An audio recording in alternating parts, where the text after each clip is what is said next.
Hello guys, आपका दोबारा से हमारे चैनल पर स्वागत है। MR commerce capital. पिछली वीडियो में हमने निर्देश की अवधारणा है महत्व पढ़े थे डायरेक्टरिंग में। आज हम दूसरी 7.2 अभिप्रेरणा की अवधारणा तथा वित्तीय अवित्तीय प्रोत्साहन करेंगे।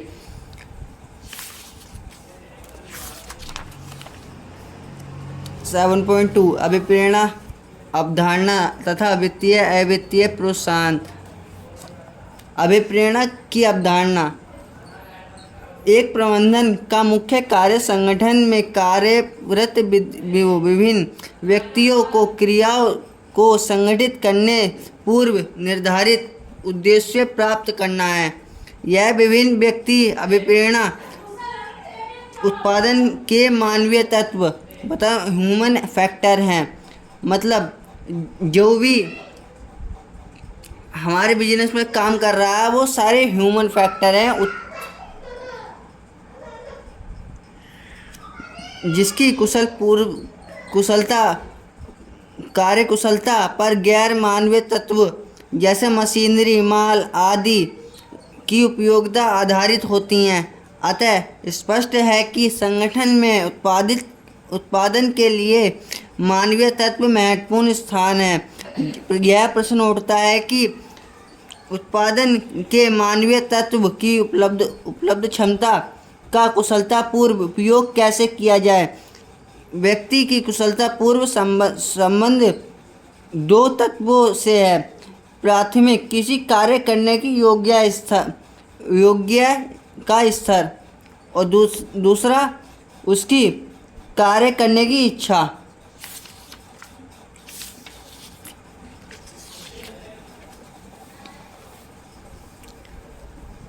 जहाँ तक कार्य करने की योग्यता से प्रश्न उठता है कि शिक्षण या परीक्षण द्वारा प्राप्त की जा सके। मतलब किसी व्यवसाय में इसको किसी कर्मचारी का परीक्षण या शिक्षण या परीक्षण द्वारा जांच की जाए। लेकिन कार्य करने की इच्छा अभिप्रेरणा द्वारा पैदा की जा सकती है, उसे मोटिवेशन करने के लिए। अब अभिप्रेरणा का अर्थ समझेंगे। एक व्यक्ति जब कोई कार्य करता है तो उसके पीछे उसकी कोई ना कोई ज़रूरत होती है जो उसे ऐसा करने के लिए प्रेरित करती है। कार्य करने के लिए प्रेरित करने वाली इन जरूरतों को प्रेरणा कहते हैं। अभिप्रेरणा के अंतर्गत व्यक्तियों को उनकी ज़रूरत अथवा प्रेरणा का अनुभव कर उनके काम करने की इच्छा का जागृत किया जाता है। अभिप्रेरणा का अंग्रेजी भाषा में अनुवाद मोटिवेशन होता है, जिसकी उत्पत्ति अंग्रेजी शब्द के मोटिव शब्द से हुई। मोटिव शब्द का अर्थ व्यक्ति की छिपी हुई ऐसी इच्छा शक्ति से है जो उसे कार्य करने के लिए प्रेरित करती है।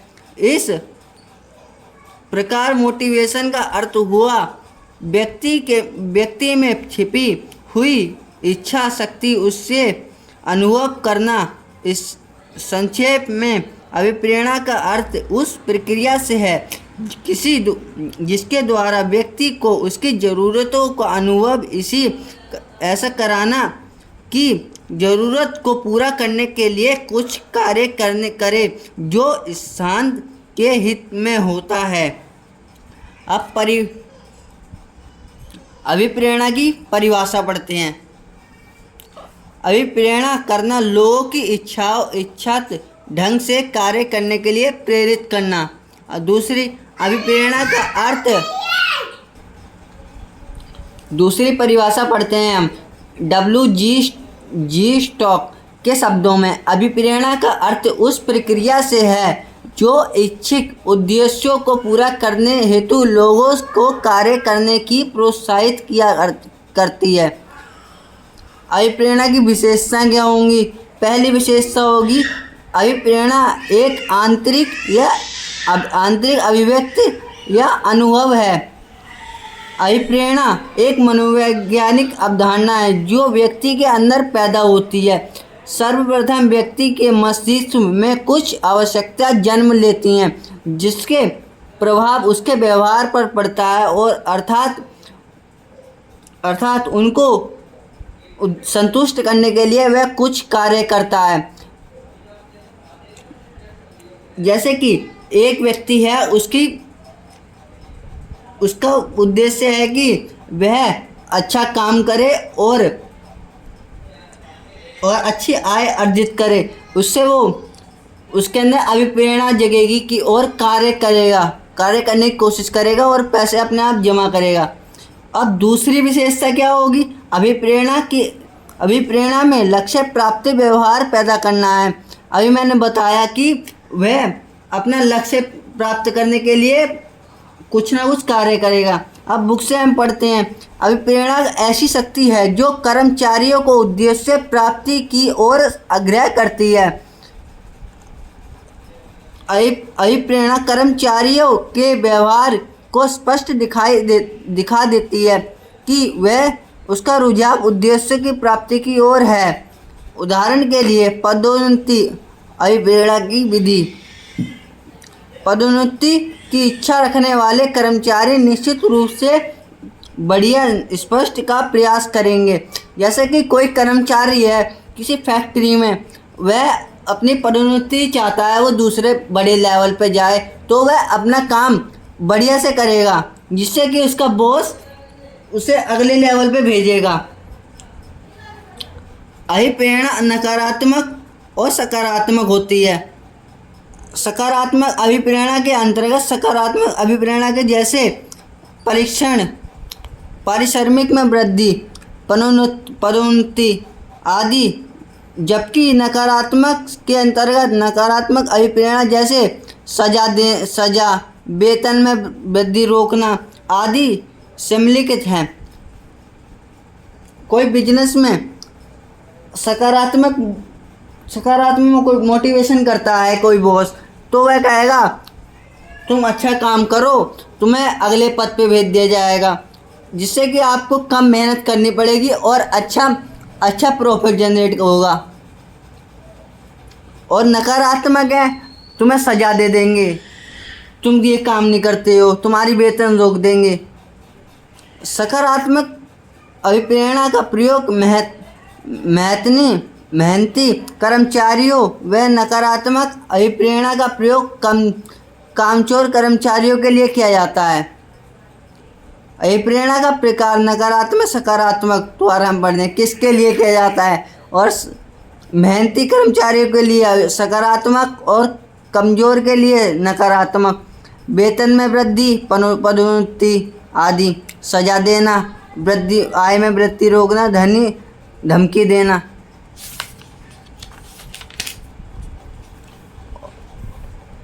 अब इसकी लास्ट विशेषता पढ़ेंगे हम। अभिप्रेरणा एक जटिल प्रक्रिया है। एक ही अभिप्रेरणा में के सभी के लिए नहीं करता, क्योंकि सभी व्यक्ति अपेक्षा, अवबोध, प्रतिक्रिया विभिन्न होती हैं। कर्मचारी की प्रकृति विभिन्नता को ध्यान में रखते हुए मौद्रिक व अमौद्रिक प्रोत्साहित किया करता है। अब अभिप्रेरणा अलग अलग लोगों के लिए ना अलग अलग है, इसमें ये कहना चाह रहा है। कर्मचारियों के लिए अलग, जो बॉस के लिए अलग है। बॉस के लिए तो वही है जो प्रॉफिट वो कहता है, उसे तो प्रॉफिट कमाना है अलग ही। इसी को ध्यान में रखते हुए हमारे मास्लो ने जिन्हें आवश्यकता पदानुक्रम अभिप्रेरणा का सिद्धांत दिया है। पहले इनके बारे में हम जान लेते हैं कौन है कौन नहीं है। इस विचारधारा के जन्मदाता अब्राहम मास्लो हैं। इनके जन्मदाता अब्राहम मास्लो हैं, जिन्होंने सर्वप्रथम 1993 में अभिप्रेरणा की आवश्यकता प्राथमिकता सिद्धांत प्रस्तुत किया। गया किया किया मास्लो ने अभिप्रेरणा की विचारधारा को आवश्यकताओं की क्रमता में आधार पर विकसित किया, जिनके अनुसार एक व्यक्ति की आवश्यकता असंख्यक होती है और उनका प्राथमिकता के आधार पर वर्गीकृत किया जाता है। उदाहरण के लिए, जो आवश्यकता अधिक तीव्र है उसे पहले संतुष्ट करेगा कोशिश की जाएगी। कुछ कम तीव्र आवश्यकताओं को पूरा करने के लिए कोशिश बाद में की जाएगी तथा इसी प्रकार कम तीव्र आवश्यकता वाले सबसे अंत में विचार किया जाएगा। मतलब किसी व्यक्ति की आवश्यकता है, वो अभिप्रेरित होना चाहता है, तो वह जो उसे सबसे ज़्यादा प्रिय है या ज़रूरी है उससे पहले संतुष्ट करेगा। मास्लो ने मनुष्य की विभिन्न आवश्यकताओं को प्राथमिकता के आधार पर 5 भागों में विभाजित किया, जैसे विभिन्न चित्र में स्पष्ट होता है। इस चित्र में हमें पहली आधारभूत आवश्यकता बताइए, आधारभूत शारीरिक आवश्यकता, मतलब कि उसे रोटी, कपड़ा, मकान चाहिए। अब दूसरी है सुरक्षा अथवा बचाव की आवश्यकता, उसे बिजनेस नौकरी मिल जाती है तो उसे सुरक्षा चाहिए। तीसरी है संबंध अथवा असंबंधित अथवा सामाजिक आवश्यकता, उसे एक ग्रुप चाहिए जिससे कि उसे मोटिवेशन मिले और मिलकर काम करें। और सम्मान चाहिए। और चौथी चाहिए सम्मान की आवश्यकता, उसे बिजनेस में जो कर्मचारी है ना सबसे सम्मान मिले। और पांचवी है आत्म प्राप्ति की आवश्यकता, जिसमें उसकी आवश्यकता सब पूरी हो चुकी हैं। अब वो अगली आवश्यकता की क्या कहते हैं, अगली आवश्यकताओं को पूरा करने की कोशिश करेगा।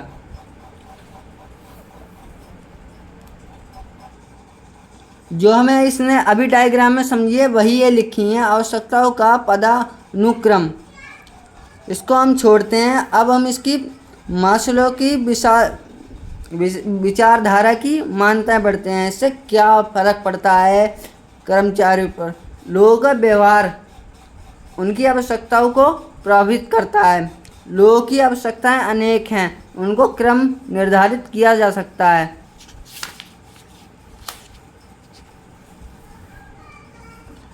संतुष्टि आवश्यकताओं से अभिप्रेरित बंद नहीं होती, इसकी अगली उच्च आवश्यकताओं को अभिप्रेरणा का काम करती है। मतलब कि एक व्यक्ति की आवश्यकता संतुष्ट हो गई है तो अगली की आशा रखेगा। लोगों की अगली उच्च स्तरीय आवश्यकता पर तभी जाते हैं जब निम्न आवश्यकताओं संतुष्ट होती हैं। व्यक्तिगत एवं संगठित संबंधी आवश्यकताओं का क्रम। मास्लो विचारधारा के आधार पर एक व्यक्ति या व्यक्तिगत एवं संगठित आवश्यकताओं के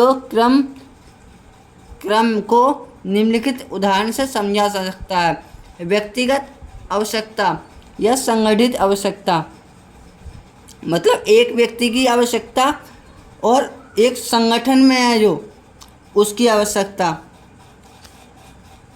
व्यक्तिगत आवश्यकता का क्रम, संगठन से बाहर व्यक्ति के रूप में एक व्यक्ति को अभिप्रेरित करने वाली आवश्यकता क्रम सारणी में। जो व्यक्ति समझो बिजनेस के बाहर है, वो काम नहीं कर रहा है, वो चाह रहा है वो अपनी आवश्यकताओं को संतुष्ट करे, वह स्वयं को संतुष्ट करेगा। पहले उसे भूख लगेगी, फिर उसे आय चाहेगा, मुझे आय कितनी चाहिए, क्या नहीं चाहिए, फिर मित्रता फ्रेंड ढूंढेगा, फिर पद ढूंढेगा, फिर स्वयं को संतुष्ट करेगा, फिर वो संगठन में जा रहा है। संगठन संबंधी आवश्यकता का क्रम। संगठन के अंदर एक व्यक्ति को अभिप्रेरित करने वाली आवश्यकताओं को क्रम सारणी में दिखाया गया है। पहले फिर वो ढूंढेगा हमारी वेतन कितनी है, फिर सैलरी पेंशन ढूंढेगा हमें सुरक्षा क्या मिल रही है, फिर सहयोग से मधुमेह संबंध अपने फ्रेंड ढूंढेगा, फिर कहेगा हमें तो आगे दो, आगे भेजो, हमारी गुडविल अच्छी है, आपको प्रॉफिट हो रहा है। लक्ष्य की प्राप्ति, फिर वह लक्ष्य की प्राप्ति कर लेगा, अगले को भागेगा। निष्कर्ष निकालेंगे, देखेंगे इसमें।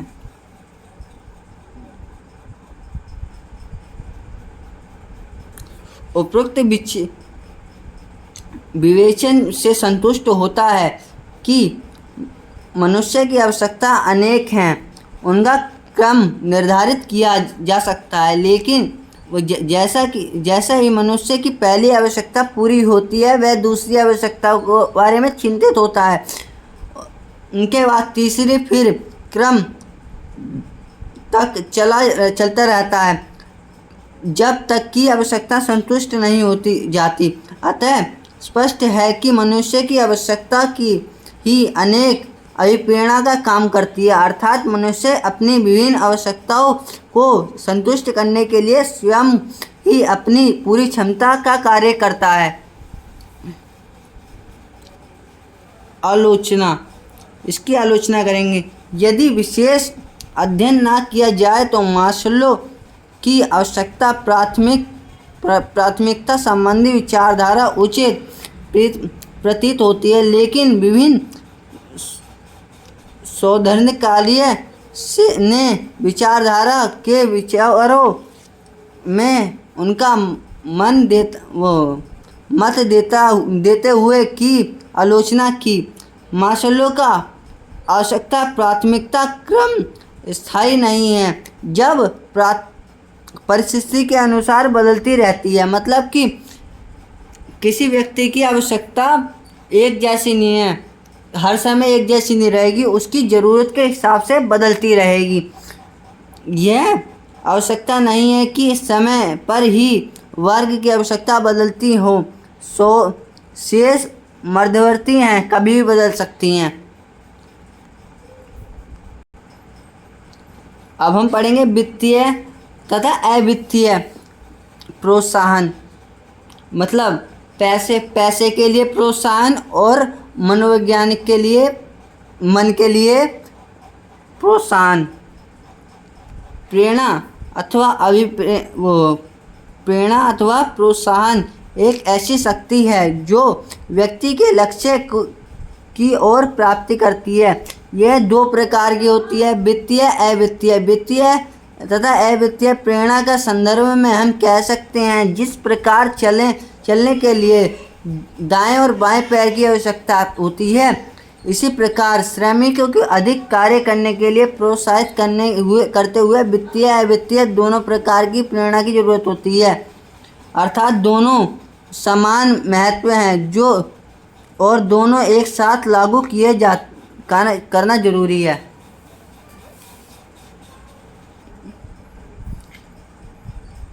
वित्तीय प्रेरणा क्या होती है? वित्तीय प्रेरणा वह जिसकी मूल्यांकन मुद्रा के रूप में किया जा सके।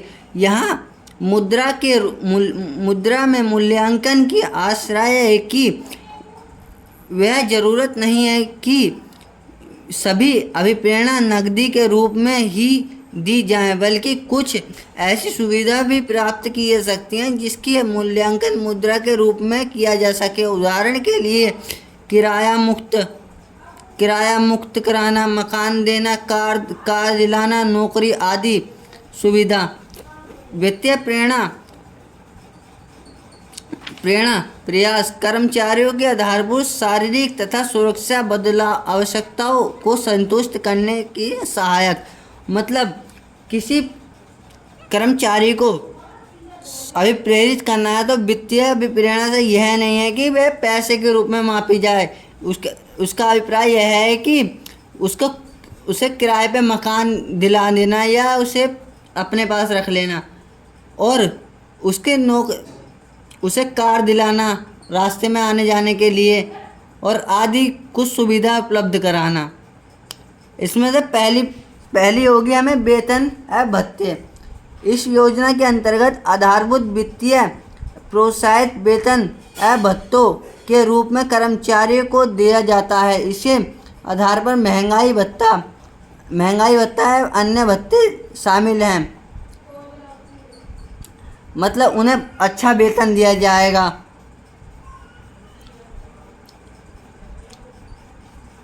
अब दूसरा है उत्पादकता संबंधी मजदूरी में प्रोत्साहन। इस योजना के अंतर्गत मजदूरी और श्रमिक की उत्पादकता के साथ जोड़कर देखा जा सकता है। इसकी उत्पादकता अधिक होती है उस मजदूरी दर अधिक होगी। मतलब जितना हमारा बिजनेस जितना हमारे पास लेबर होंगी उससे ज़्यादा हमारे पास मजदूर होंगे और अधिक उससे जीडीपी बढ़ेगी हमारी। चौथा है बोनस। उन्हें अच्छा बोनस दिया जाएगा। इसका अभिप्राय कर्मचारियों को उनके सम्मान परीक्षण के अतिरिक्त किए जाने वाले उस भुगतान से है जिनके उन्हें बेहतर सेवा प्रदान करने के बदले किया जाता है। उदाहरण के लिए एक कर्मचारी उसकी सेवा और पहचान के बदले नगद पुरस्कार किया जाता है। जैसे दिवाली पे हमारे कुछ दुकानदार लोग हमारे कर्मचारियों को देते हैं प्रोत्साहन या गिफ्ट। लाभ भागिता। इसका अभिप्राय कर्मचारियों को उनके सम्मान परीक्षण के अतिरिक्त संगठन के लाभों में हिस्सा प्रदान करना। वैसे तो कर्मचारी को अपनी सेवा प्रदान करने के बदले परीक्षण प्राप्त होता है, लेकिन उम्मीद से कि वे अपनी पूरी क्षमता, मेहनत व ईमानदारी से काम करें। कभी कभी उन्हें अपनी कंपनी लाभ में भी हिस्सेदार बना लेती है। मतलब जब वो कोई कर्मचारी किसी कंपनी या फैक्ट्री में अच्छा काम कर रहा है तो अपना वो कंपनी का मालिक अपने लाभ में हिस्सेदार बना सकता है और इससे प्रोत्साहन होगा वित्तीय। सहभागिता अथवा स्टॉक विकल्प। इससे अभिप्राय कर्मचारियों को उनके सम्मान परीक्षण के अतिरिक्त संगठन में क्षमता पूंजी में हिस्सेदार करना।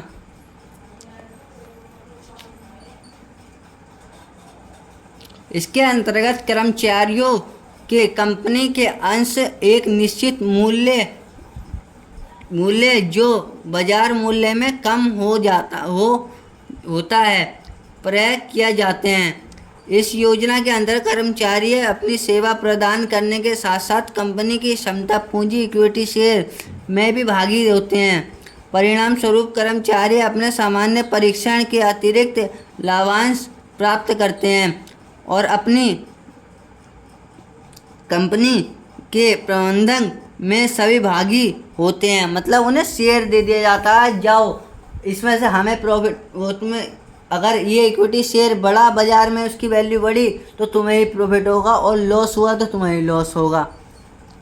अब छठा है सार्वभौमिक लाभ, रिटायरमेंट लाभ की ये ऐसा लाभ है जब कर्मचारी 60 साल का हो जाता है या रिटायर होता है तो उसे पेंशन दी जाती है।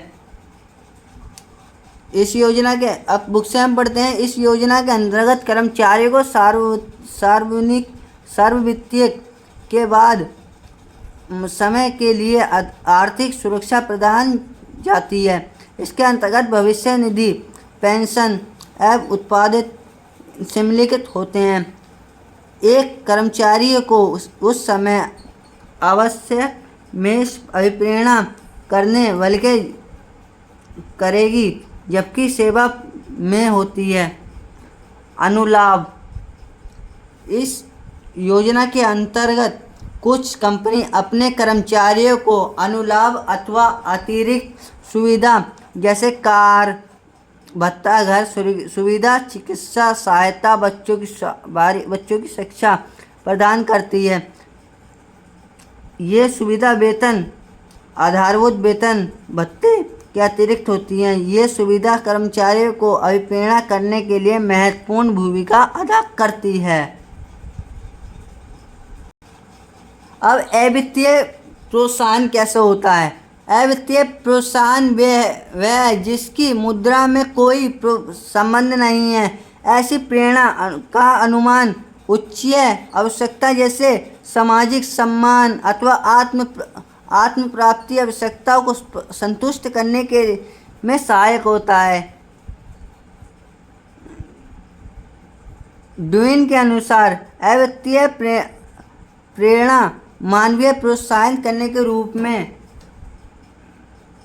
चैटरब्रैंड ने कहा है। यह एक आम धारणा की बात है। भौतिक पुरस्कार जैसे मुद्रा जीवन यापन की सीमा के बाद प्रवाहीन हो जाते हैं। इसका अभिप्राय वह है कि वित्तीय के रूप में संबंध व्यक्तिगत को अभिप्रेरित करने के लिए वित्तीय पुरस्कार के स्थान पर अवित्तीय पुरस्कार अथवा अधिक प्रभावित होता है। कर्मचारी को अवित्तीय प्रोत्साहन द्वारा अभिप्रेरणा करने के लिए निम्न घटक हैं जैसे पद।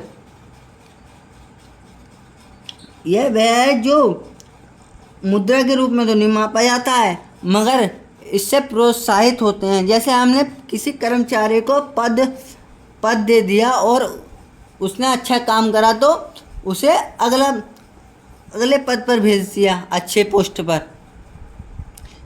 इस योजना के अंतर्गत एक कर्मचारी उच्च पद दिया जाता है जिसका अर्थ संगठन में पद में रैंक से है। एक कर्मचारी के रैंक की सीधा संबंध अधिकार, उत्तरदायी पुरस्कार, पहचान का अनुलाभ, प्रतिष्ठा से है। अब दूसरा है संगठनात्मक वातावरण। इस योजना के अंतर्गत बेहतर संगठनात्मक वातावरण उपलब्ध दिया जाता है जो व्यक्ति की व्यवहार को प्रभावित करता है। संगठनात्मक वातावरण के मुख्य व्यक्तिगत स्वतंत्रता, पुरस्कार प्राप्ति, कर्मचारी के महत्व, जोखिम उठाना आदि सम्मिलित है। मतलब कि इसमें लोगों को अच्छा वातावरण दिया जाता है जिससे कि लोग प्रेरित हों और अच्छा काम करें और उन्हें पुरस्कार दिया जाता है कि ये काम अच्छा से करो, तुम्हें आपको ये पद दिया जाएगा, ये कुछ करा जाएगा। यही होता है इसमें कैरियर बढ़ोतरी के अवसर। इस योजना के अंतर्गत संगठन कर्मचारियों को अपना कौशल विकसित करने के लिए उच्च पदोन्नति के अवसर प्रदान करना। उपयुक्त कौशल विकास कर्मचारी व ठोस पदोन्नति नीति कर्मचारियों की संगठन के उच्च पद तक पहुंचाने में सहायक होता है। कार्य में संपन्नता। इस योजना के अंतर्गत जॉब में महत्व को बढ़ाया जाता है और उनकी रुचि बनाया जाता है जिससे लोगों की उनके काम के रुचि में वृद्धि होती है और प्रोत्साहित होने लगते हैं। कार्य संबंधता में निम्नलिखित शामिल होते हैं। विविध प्रकार के कार्य सम्मिलित होते हैं। उच्च ज्ञान का अनुभव आवश्यक होते हैं। निर्णय में अधिक स्वतंत्रता होती है और व्यक्ति की विकसित के अवसर उपलब्ध होते हैं।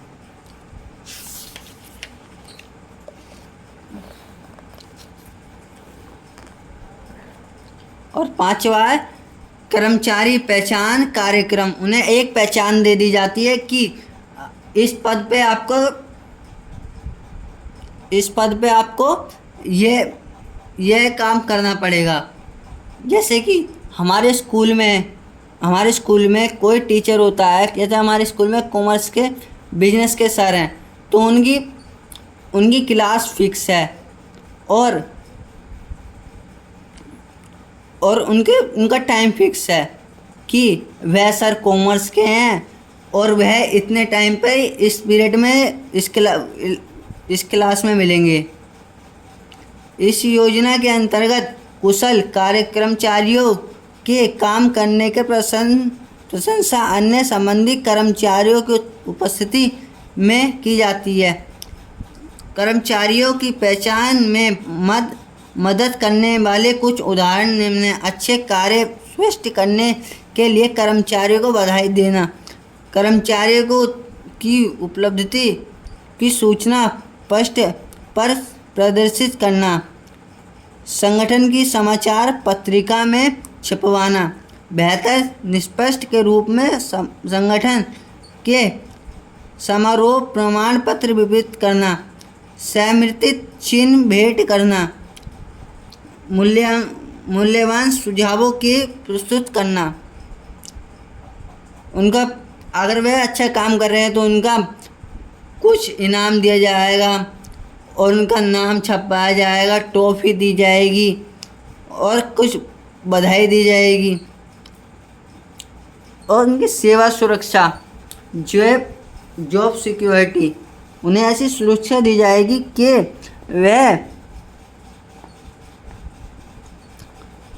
वह और प्रोत्साहित हों। मतलब उनके नौकर दे दिया जाएगा घर का, या कार दी जाएगी, या कुछ ऐसा दिया जाएगा जिससे वे प्रोत्साहित हों। अब हम बुक के हिसाब से बढ़ते हैं। इसके अंतर्गत भविष्य में आय व जॉब में स्थायित्व गारंटी दी जाती है ताकि कर्मचारी इन पहलुओं को लेकर चिंतित ना रहे कि पूरे दिल में काम करे। यही कारण है कि लोग अधिक वेतन व आर्थिक जॉब की तुलना में कम वेतन व स्थायी जॉब को प्राथमिकता देते हैं।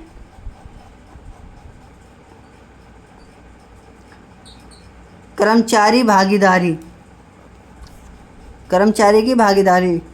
इस योजना के अंतर्गत कर्मचारी यह देखकर अभिप्रेरित होता है कि उन्हें उनके संबंधी मुद्दों के लिए किए जाने निर्णय में भागी बनाया जा रहा है। मतलब कि किसी कर्मचारी का मन उस कार्य में नहीं लग रहा है तो वह यही जांच रहा है कि ये काम मुझे पसंद आ रहा है या हो नहीं रहा है, इसमें कुशल हूँ मैं। संयुक्त प्रबंधक समिति, इसमें संयुक्त संबंधी समिति, कार्य समिति, जलपान गृह समिति, इसकी जांच यह करती हैं ये तीनों। जॉइंट मैनेजमेंट कंटिन्यूटी कार्य समिति, जलपान गृह समिति आदि कर्मचारी भागीदारी के अच्छे हैं उदाहरण हैं। कर्मचारी सक्रियता कर, कर्मचारी सक्रियकरण। इस योजना के अंतर्गत अधीनस्थों को अधिक स्वायत्तता व सत्ता पावर देने से है ताकि महसूस करें कि उनकी जॉब महत्वपूर्ण है। मतलब कि एक बिजनेस में कर्मचारी है उसको शक्ति देने से है कि वह महसूस करे कि मैं एक अच्छी पोस्ट में हूँ, पोस्ट पर हूँ और मैं कुछ अच्छा महसूस करूँ। इन यह अभाव उनके कौशल तथा प्रतिभा का पूरा करने के लिए अवसर प्रदान करेगा। मतलब कि उनकी वह अच्छा काम करेंगे और बिजनेस को लाभ पहुंचवाएंगे। तो ये वीडियो हमारी समाप्त होती है। तो आपको ये वीडियो अच्छी लगे तो आप लाइक करें और सब्सक्राइब करें, जिससे कि अगली वीडियो में हम अकाउंट, इकोनॉमिक, हिंदी इंग्लिश और इसको आगे बढ़ाने में आपकी मदद मिलेगी हमें। Thank you.